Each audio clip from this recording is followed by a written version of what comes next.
Hey guys, this is me, Light Age, back at it with the SitBar's Impossible Custom Track Pack. And the last episode we did the Shell Cup, and we started out the journey with my cars, or with the carts. And today, there's a few changes to the series. However, there's a few changes I'd like to mention. Number one is that we're no longer using the custom character pack, just because, I don't know, I decided against it. But we are using something else. We are using another YouTuber's music pack. We are using Enmead's music pack, which I will leave a link to the Google Drive file where you can download it. It is a in my opinion, it has a bunch of really good songs. So this is Sherbert Land, N64 Sherbert Land, but it's 30 times higher, which means that the one of the axes, I forget which one off the top of my head, but one of the axes, I think it's the y-axis, was stretched 30%, or like was multiplied by 30%, or 30 times or whatever. So that means that we're basically going to be climbing up a bunch, and I don't know, it's something, oh shoot, and every time you fall it takes like an eternity, but yeah. This course is pretty cool. However, oh, and we're using Cheap Charger because of the next course, also because the Cheap Charger has decent off-road without blatantly using the off-roader. With something like Funky. No, we already used Funky. No, we haven't. I don't know. But we are using Toadette because she gets a boost off-road. That was literally so stupid. So, let's get to going with this one. So, yeah, overall, pretty simple. I don't really have much to say about this. It's funny looking, and it's fun to play. However, let me tell you, the creator, Mario Knows One, or Mayro, as some people know her, she has made the rest of the tracks like this, and let me tell you, it is one of, it's fun, but not to play just like in succession. If you're gonna play it, it's like a one-time thing. How did I not get lap count? What the heck? But this brings me to an interesting question. Could we potentially go to like right here and then jump off, tilt back? Could we get the... Oh, we gotta respawn right in front of it. Maybe with mushrooms that'd be possible to get like the glitch without actually clipping the pole. And maybe I'd have to go a little bit further ahead. I'm not really sure since I've never done the actual glitch. I'll leave that to people like Arthur who can do that. Or who have done that, getting the 2 for 3, but I'm nowhere near skilled enough to do a glitch like that. The other day I was time trialing SNES Ghost Valley 2 for fun, and I literally just, like, as a joke, I was like, I'll do an attempt at the clip at the start, and like I took an eternity aligning for it, and then I just went for it, and I actually got it, and it is the one and only time I've ever gotten a clip glitch to work in my favor. Oopsies, that was not very good. So yeah. Because this course isn't altered enough where computers actually struggle with it, only one computer is going to take an eternity. Okay, this next one's going to be quite the adventure. This is Impossible Beach. So, if you remember back in the Special Cup, we had Impossible Road, which is a hack of Rainbow Road. However, Impossible Road takes it a bit differently, making it so that the road is super tiny and the out-of-bounds planes are super big. Meaning if you just touch an out-of-bounds planes, you have to continue, or you have to restart from wherever your last checkpoint was. So it takes a lot of just looking. You can kind of tell where the out-of-bounds planes are, because with this track normally you can see where the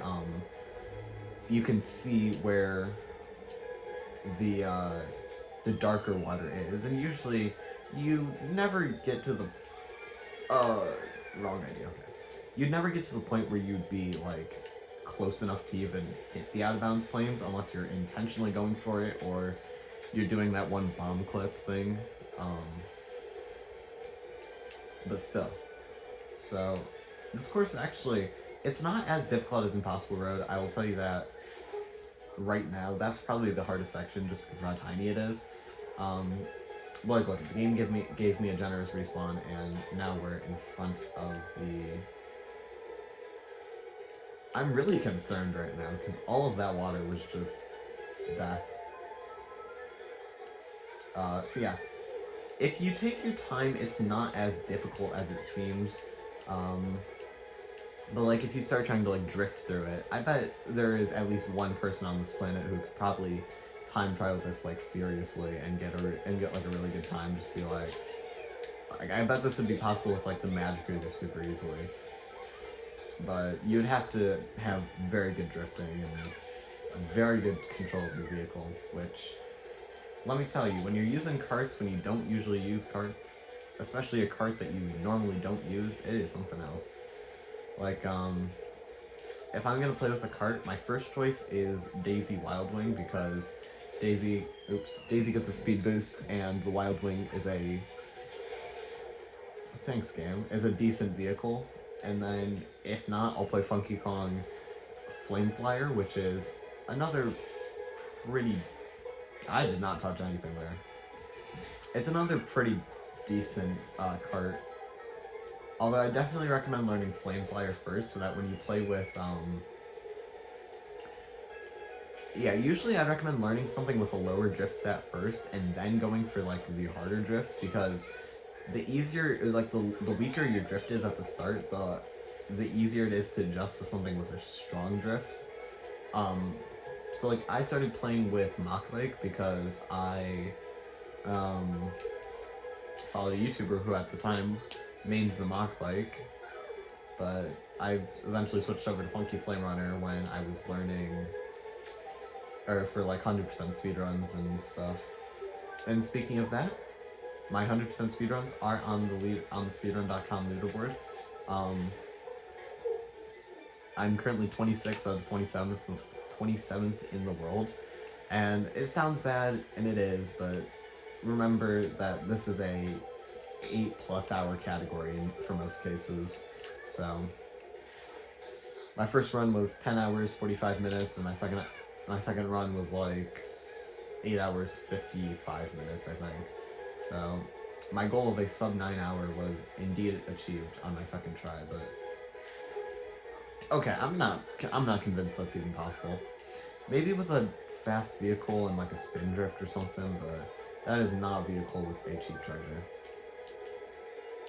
So yeah, that is Impossible Beach, and I'm pretty sure none of the computers will ever complete this. Oh, whatever. Even though that seems completely absurd that they'd be able to beat it, but alas. So overall, that one's actually kind of chill compared to Impossible Road, which took me 10 minutes. Oh yeah, this one. If you guys are gonna try this, which by the way, the link to download this pack is in the description, but if you're gonna download this, please play this cup with a bike. Literally any inside drifting bike creates this course so well. It's so fun. This is called Spacey Race, and it takes like anti-gravity to the next level. It is so good. Because while Mario Kart 8 Deluxe thought it had like anti-gravity, this is like true. Like for a custom track in Mario Kart Wii, this anti-gravity is insane. So yep, we will be playing this one. I'll have to respawn a lot because I'm going to try and drift with a outside drifting vehicle when I don't use outside drifting vehicles. Also, something I discovered is that if you're going to use an outside drifting vehicle, please just use a cart. Even though they're much more clunky and the chances of you getting side-righted are so much higher, please, inside drifting bikes, or inside drifting carts, or outside drifting bikes, my bad, are super, super hard to control. It's so hard to control, it comes to the point of just not being fun to play.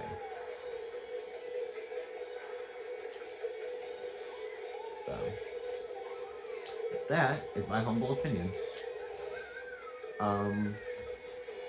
Speaking of opinions, just kidding, it's not even an opinion.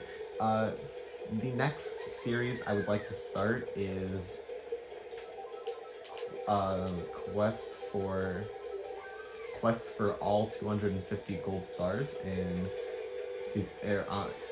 CTGP time trials. Also, yeah, anti-gravity, by the way. This is a Mario Kart Wii custom course, and it has really good anti-gravity.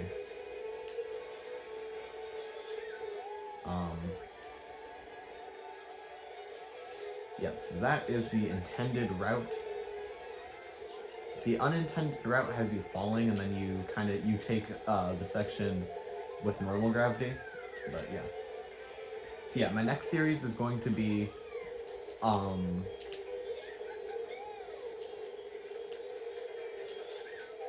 beating all of the CTGPR staff ghosts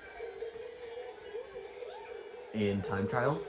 So I'm not sure how I want to format it. If I want to do like one course a day, it's not going to be one course a day. Like one course, like maybe every time I have motivation to record, every week or so.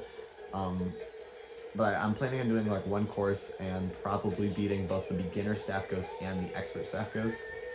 And we're going to do it in a style very similar to Troy vs. Custom Track, if you've seen that series, where basically TWD, or Troy, he will choose custom tracks and will time trial them until he beats the fast staff ghosts, and they're usually very entertaining to watch. His most recent one, Fungal Jungle, was quite fun. It was quite a fun watch, especially because of that shortcut. But yeah. Although I would like to preface this that if I do get around to recording that series, do not leave a comment saying, "Oh my god, your lines are so bad." I don't have good lines. I'm not a time trialer, and I think just beating the fast staff ghost is honestly just an achievement in itself. So before anybody gets all cranky because, you know, I'm using the world record combo, but your lines are just slightly off. You're like 4 pixels too far to the left or whatever. It's a video game. I'm not doing it for serious. The intent is that it's somebody who's very much still a beginner at Mario Kart Wii. Somebody who plays this game mostly for fun, knows some of the shortcuts. That's what it's intended to be. Not a person who's played the game for, 7 years and is gonna time trial a bunch of courses that they know to death. Like, I know all these courses, but, well, of course not these courses, but like, I know all the courses. It's just taking better lines is something I am horrible at, and like, I'm really bad at chain drifts, or like chain wheelies and stuff, because I am a nunchuck player, so my drift, or my wheelie inputs sometimes don't come out. And that's not an excuse in the slightest. I'm just putting it out there that, like, if I'm consistently missing a chain wheelie in a spot, that's also not a reason to comment being like, "Oh my god, you suck at time traveling." Because guess what? You don't need to tell me that. I already know it. Anyways, I kind of want to fall off here to show you the normal route, but just this anti-gravity section is so cool looking. But alas, I'll do it just because. So if you fall off, the game will actually drift you back to safety, and then you have to take this route. It is indeed slower, I believe, because then you have to drift here, and then Yeah, you can drift there. So if you fall, you will not actually fall. You'll be fine.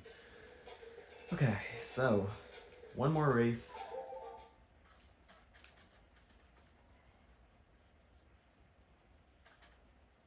Hold on.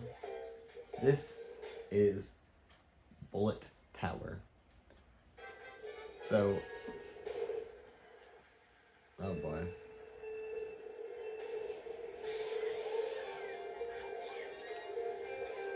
So this is a pretty decent custom course, I'll be honest. For custom content wise, this should definitely be like a 2-lap CTGP course. However, I understand that since it's not in CTGP, I can't actually say anything. However, if this did end up in CTGP, I could see myself enjoying this, enjoying a bit of Bullet Tower every once in a while.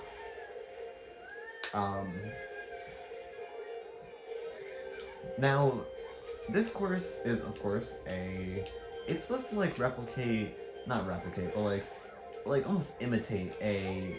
Oh, that's a cataquack. Very cool. It's a cataquack. Very cool. It's supposed to almost imitate a like in one of the Super Mario Bros. Games, like one of the towers. That was so close to being really, really cool, because, like, I should have fallen off twice there, but alas. They even have, like, spinies and spikes and fire dudes and very cool custom thwomps, I'll be honest. These are some of the coolest thwomps I've seen in a while. They have the Koopa Cape Electro thingies. Of course, the Bullet Bills. I don't think Bullet Bills appeared anywhere in Mario Kart Wii, but I know they appear in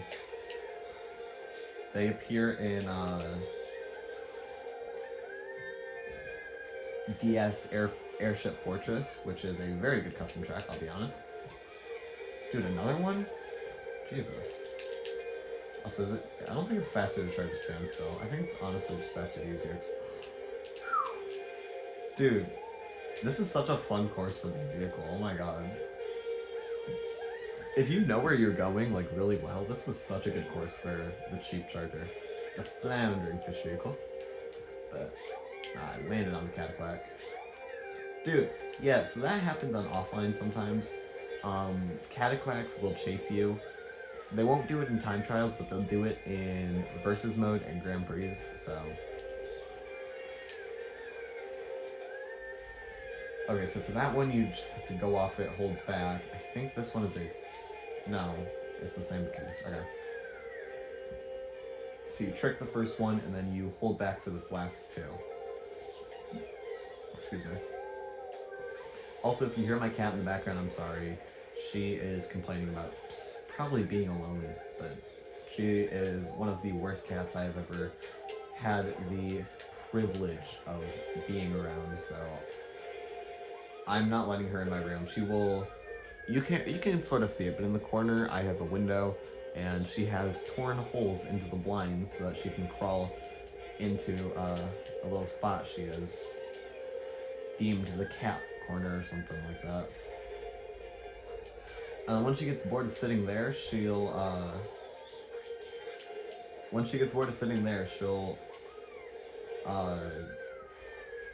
climb up onto my dresser, which is right next to where my TV is. I'd show you, but it's a little bit of a mess right now. And she'll knock stuff over, and then, when she does knock stuff over, she'll start meowing. Nothing I could have done there. I was in a really bad spot. This one, you can hold back and not reach in the slightest. Oh my god. Speaking of my dresser, I have a box of unopened Zelda manga that I should read, but I don't know. Dude, okay. That's probably my one critique with this course. Get rid of the fire pillar there. That's the one thing I'd change. Anyways, pretty easy course. I really enjoyed this one. Very chill.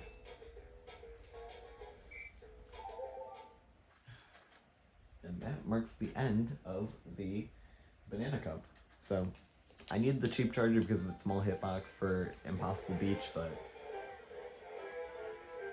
other than E rank, other than that, we had a pretty good chill time. So if you guys are enjoying the series, please leave a like. Comment what was your favorite part of this video, even though this was a very uninteresting video.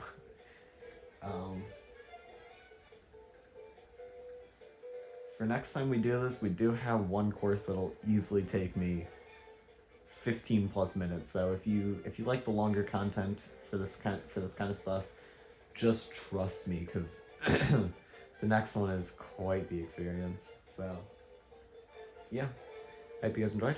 I'll see you guys next time. Peace out, my dudes.